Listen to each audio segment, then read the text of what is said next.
जैसे कोई ईसाई मान रहा है, कोई मुस्लिम मान रहा है, तो ये एक सनातन रुकने की व्यवस्था, ठहरने की व्यवस्था, भोजन, जितने भी 40 करोड़ 50 करोड़ जनसंख्या आएगी उनके सबकी प्रयागराज में रुकने की, खाने की उत्तम व्यवस्था माननीय नमस्कार, मैं प्रभात। मैं अभी महाकुंभ मेले प्रयागराज में आया हुआ हूँ। ये महाकुंभ मेला इस बार लग रहा है, जो कि 12 वर्षों में लगती है। ये मौका मिला हम लोग को यहाँ पर देखने का, और हम बाबा लोग हैं, इन लोग से बात करते हैं और इस मेला के बारे में बताते हैं कि इसकी खासियत क्या है। महाकुंभ लगता है, और ये जो महाकुंभ इस वर्ष लग रहा है हमारे प्रयागराज की भूमि में, ये 144 वर्षों बाद ऐसा महाकुंभ लग रहा है। और ये जो कुंभ का प्रचलन है ये त्रेता युग से चला आ रहा है। त्रेता युग में समुद्र मंथन हुआ, समुद्र मंथन से जो है अमृत निकला, वही अमृत का बूंद गंगा की इस धारा पर आकर के गिरा। तब से प्रयागराज की भूमि में त्रेता युग से ही बाबा लोग इस धरती पर आकर के कुंभ लगाते हैं। 12 वर्षों में 6 वर्षों में अर्धकुंभ लगता है, 12 वर्ष में महाकुंभ लगता है, 144 वर्षों में महापर्व महाकुंभ सबसे बड़ा महाकुंभ लगता है ना। महाकुंभ का अगर महत्व हम हिंदू धर्म में देखें तो इसका क्या महत्व है? सबसे बड़ा महत्व यही जानिए कि सबसे पहले तो हमने बताया कि अमृत का बूंद इस धरती पर गिरा। पहली बात मान लीजिए, सबसे बड़ी बात ये है कि गंगा मैया का जो प्रभाव है कि सारे तीनों लोगों को गंगा मैया तारती हैं, है ना, स्वर्ग को, धरती को और पाताल लोक को। तो गंगा मैया जब तीनों लोगों को तारती हैं, और ये गंगा मैया और जमुना मैया का संगम इस प्रयाग की भूमि पर होता है, और इस प्रयाग की भूमि में इतना बड़ा महाकुंभ लग रहा है, तो जब गंगा मैया का इतना प्रभाव, इतना प्रयाग का प्रभाव, और उस भूमि में आकर के कोई स्नान करेगा तो उसका कितना फल उसको प्राप्त होगा, अनंत कोटि फल।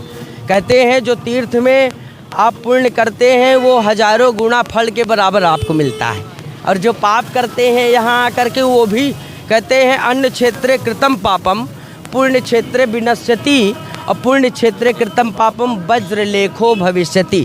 कहते हैं पुण्य क्षेत्र में आप जो भी करेंगे अच्छा कर्म आपको हजारों फल देगा, और आप जो बुरा कर्म करेंगे, यही इसका तात्पर्य है।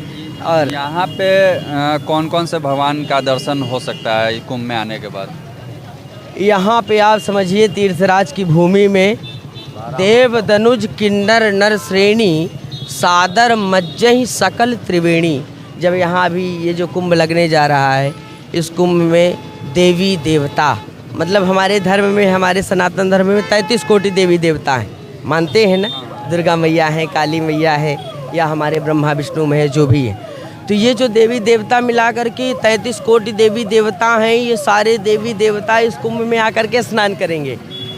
किन्नर नर श्रेणी, जितने भी प्रकार की श्रेणी, 84 लाख योनियाँ हैं, ये भी आप जानते हैं। तो इन 84 लाख योनि के जितने भी जीव जंतु हैं इस प्रयागराज की भूमि में आकर के स्नान करते हैं, और जो भी जिस कामना से अमावस्या की इस धरा पर, अमावस्या की तिथि पर जो महास्नान है, महापर्व है, उसमें जो स्नान करता है उसको अनंत अनंत पुण्य फल की प्राप्ति होती है।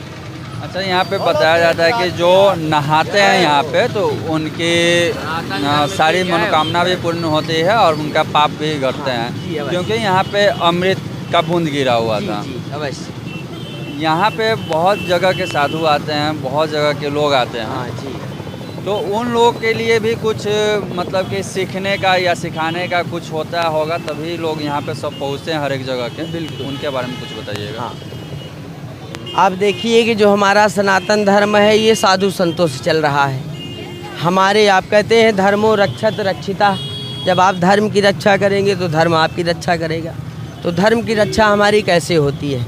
जो हमारे सनातन धर्म के बाबा महात्मा हैं, साधु संत हैं, वो सब क्या करते हैं? धर्म की रक्षा के लिए पूजा पाठ करते हैं, तीर्थ नगरी में जाते हैं तो अनुष्ठान। अभी आप देखेंगे जब कुंभ चालू हो जाएगा तो ऐसे ऐसे महंत भी आएंगे कि 1000 कुंडी यज्ञ करेंगे। तो हमारा धर्म, सनातन धर्म कैसे आगे बढ़ेगा?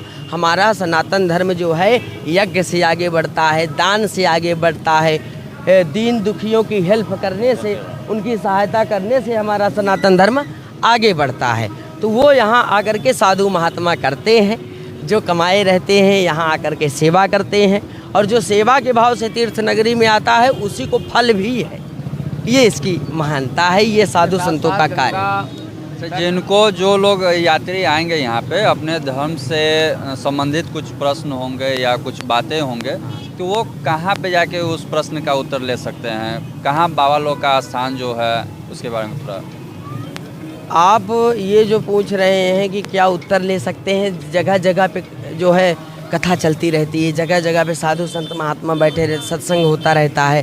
तो जब आप किसी संत महात्मा के पास बैठेंगे, किसी कथा व्यास का श्रवण पान करेंगे, तो सारी जो है तीर्थ की मर्यादा, तीर्थ में क्या करना चाहिए, हम लोगों को ये बताना चाह रहे हैं कि ये प्रयागराज में जो मेला लग रही है तो ये काफ़ी दूर में लगा है। ये नैनी से शुरू होकर के, नैनी नए पुल से शुरू होकर के ये ऐसे घूमते हुए संगम से होते हुए, संगम होते हुए ये फाफा मऊ जाता है। तो आप समझिए इसका जो रेंज है वो 50 किलोमीटर का रेंज है। 50 किलोमीटर के रेंज में ये पूरा मेला बसेगी इस बार। जी जी जी बिल्कुल। अच्छा, आप लोग इससे पहले भी कुंभ का मेला देखे होइएगा, और इस बार 12 साल के बाद यहाँ पे महाकुंभ का मेला लग रहा है। तो इस बार जिस तरह से नेट के माध्यम से पता चला, इंटरनेट के माध्यम से, कि 25 करोड़ आदमी लोग आने की संभावना है इस बार में। सदी का सनातन का सबसे बड़ा एक स्थान पे, मतलब कि जैसे एक होती है ना कि एक सभ्यता होती है, जैसे कोई ईसाई मान रहा है, कोई मुस्लिम मान रहा है, तो ये एक सनातन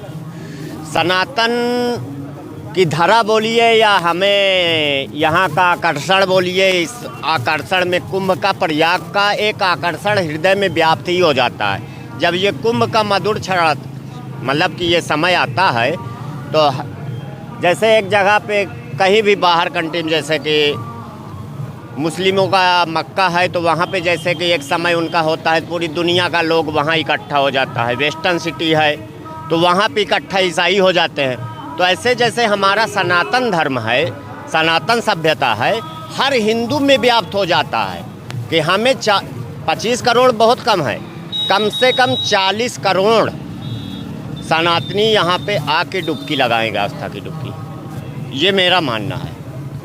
ये मतलब अपने आप में इस सदी का, मतलब कि सनातन सभ्यता, जब से मेरे ये युद्ध तो जो महाभारत और महाभारत हुए हम लोग तो नहीं देखे हैं, मगर जो ये कलयुग में अगर कोई सनातन एक धरा पे इकट्ठा होगा, एक साथ सनातनी एक डुबकी लगाएगा, ये बहुत बड़ी बात है अपने आप में। ये गवर्नमेंट की कहीं ना कहीं पूरा देखने का जिम्मेवारी है।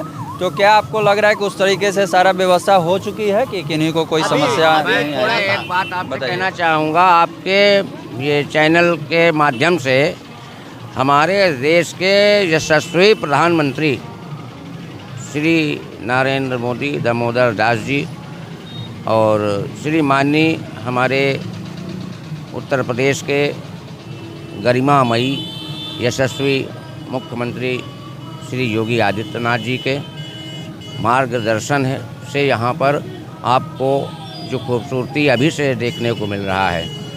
आज है दिनांक 22 और मेला 13-14 से चालू होगा।